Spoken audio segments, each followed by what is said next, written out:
ditantang tentunya oleh Purwo Besi. Dan di mana di kategori putra Akbar Besi ditantang tentunya oleh tuan rumah Muda Baruna. Jangan lupa disaksikan.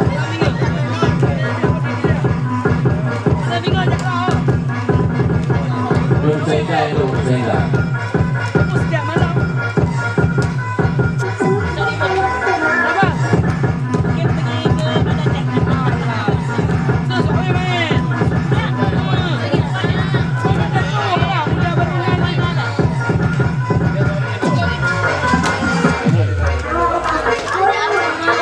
Ya, di mana Pandawa Besi pada malam ini memakai kostum hitam mencapu putih-putih, lagi warna rimbung-rimbung.